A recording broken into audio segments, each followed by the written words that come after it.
The MiG-3 advantage was that it could stay long in the air. It became important with the organization of the Moscow air defense.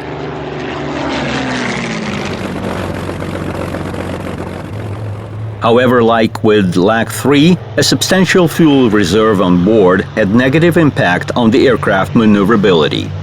At high altitude, it was superior than the German fighter.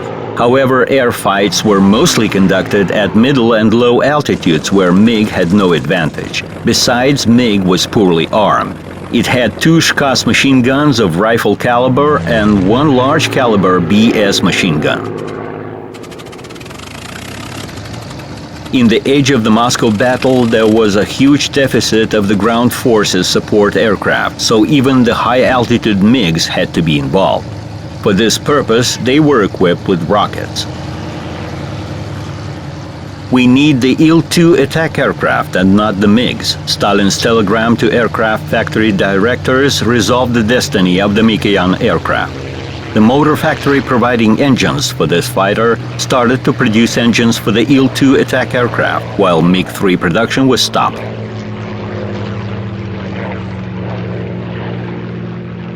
However, MiG-3 continued to stay in service until 1944 and left a noticeable track in the history of the Great Patriotic War.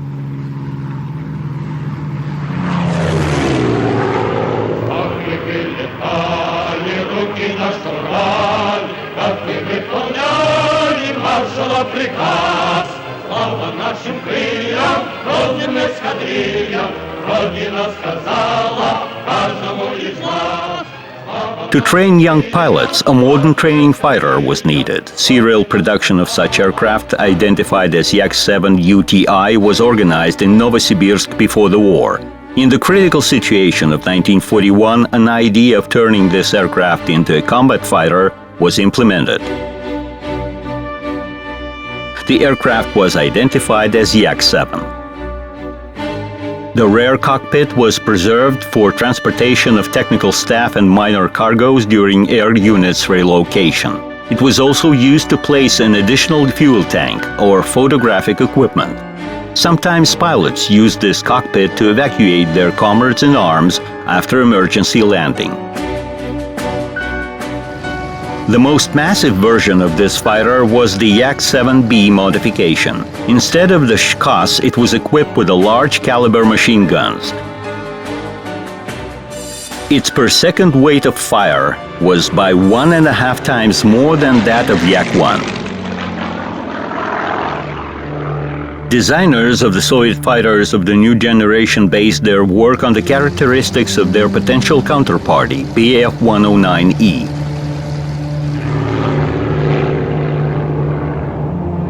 However, in reality, they had to confront a more developed version of Messerschmitt Bf-109F, or Frederick as it was called. In comparison with Emil, the E modification, Frederick had a more powerful engine and much better aerodynamic. Frederick differed from Emil by a more streamlined cowl and round off-wing tips.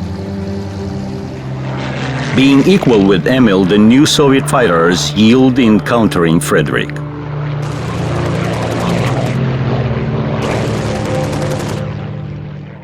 The tactics of protecting Moscow from the Luftwaffe bombers required the use of fighters which could barrage in the air for a long time. That's how the heavy 2-engine PE-3 fighter designed by Vladimir Petlikov appeared. It was made on the basis of the PE-2 diving bomber in August 1941, just within 4 days. It should be pointed out that development of the 2-engine fighters started before the war. They complied with the then-approved defensive doctrine, pursuant to which masses of bombers made the basis of the Red Army's air power. A long-range escort fighter was required for their protection, so the 2-engine aircraft was most suitable for that purpose. Design bureaus of Polikarpov, Tairov, and Mikoyan were busy developing the escort fighter. These aircraft underwent tests already during the war. But reality changed priorities, and instead of advancing, we had to stay in defense, so the need for the escort fighters vanished by itself.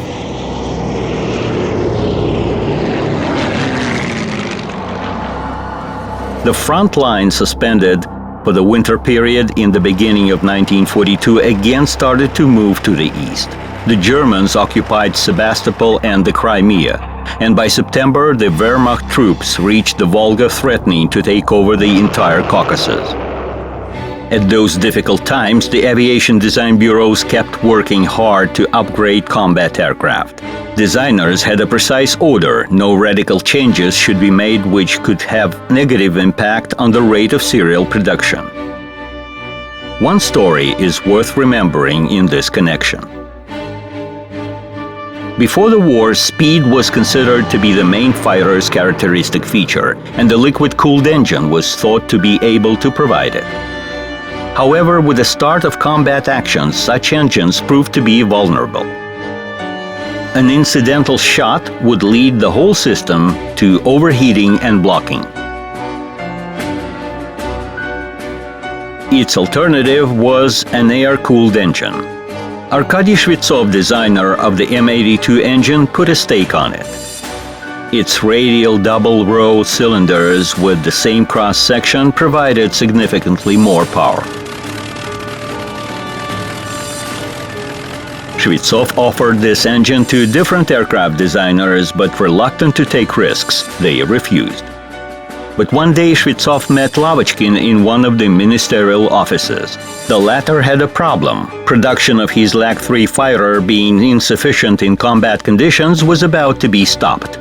In order to defend his creature, Lavochkin disobeyed the ban and made a radical effort. He substituted the liquid-cooled engine by the Shvetsov's M82. Interesting enough, this initiative was performed within an extremely short term.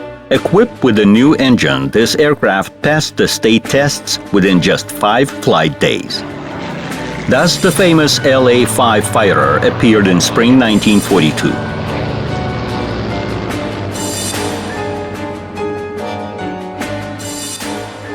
Thanks to the new engine, the power-to-weight ratio of the fighter was significantly increased. In order to improve maneuverability, the wing was equipped with automatic slats. LA-5 combined high horizontal speed, good rate of climb, and vertical maneuverability, which differed it significantly from Lag-3. The aircraft was equipped with 2 Schwach cannons. The air-cooled engine turned into a kind of a pilot's protection from shots within the forward view. Using this feature, the pilots bravely performed front attacks, dictating the enemy the combat tactics of their own.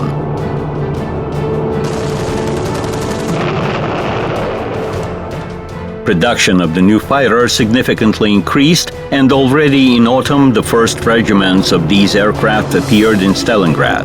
LA-5 was quickly appreciated by the combat pilots.